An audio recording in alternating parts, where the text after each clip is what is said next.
a no sugar cheesecake. I've got some melted butter in here. Now the recipe calls for 6 tablespoons of unsalted melted butter, but I put an extra tablespoon in there because I'm using it for this. Okay, all buttered, that's gonna go to the side. Now, wanna make an alternative to graham cracker crust. I've got almond flour right here. It's not almond meal. Almond flour is made from blanched almonds, and it's absolutely delicious. We got 1 1/4 cups that are gonna go right into my food processor. I love the texture of almond flour. It's just a little bit lighter, a little bit airier. It's got a sweetness to it, a natural sweetness, perfect for this cheesecake.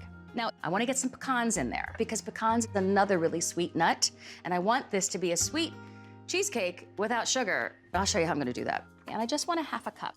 The pecans are gonna do double duty here too.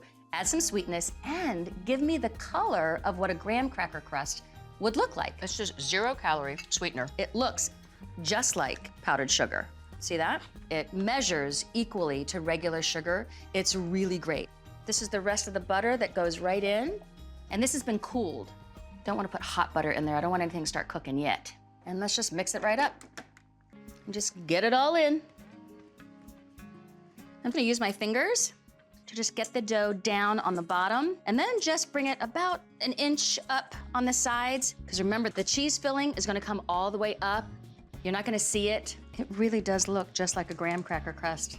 Okay, oven's preheated to 350. This just goes in for 10 minutes, just to firm up the crust. In the meantime, I'm gonna get started on the filling. It's a big cheesecake without cream cheese. We got 5 bricks that have been softened. The reason it's so important for the cream cheese to be softened is because I want it to whip up. It's gotta become this really beautiful, creamy filling. It's a lot easier to do that when the cream cheese has been softened first. Cream cheese in. Now we need to make it sweet. And with that, I'm using some more of the confectioner's sugar replacement. 1 3/4 cups. What else goes into a filling? A little bit of lemon. So just about a tablespoon. And 1 1/2 teaspoons of vanilla extract. I'm gonna get this started. While this happens, I'm gonna go grab the crust out of the oven. Looks perfect. It's beautiful. One at a time. Bloop. As soon as that egg gets incorporated, the second one goes in. Here we go. Bloop.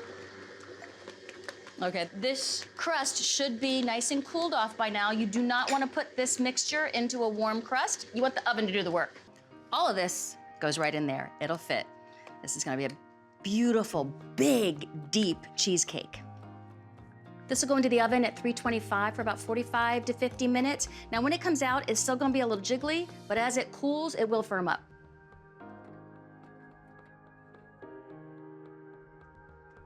The cheesecake needs to go in the fridge. It's cooled down.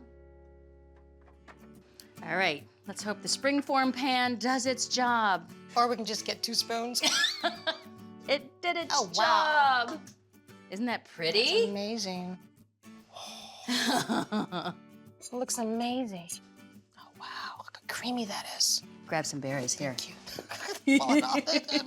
This does not look low carb. I know, it doesn't, but it is. Low carb. The magic. The crust. Look at that. So tasty.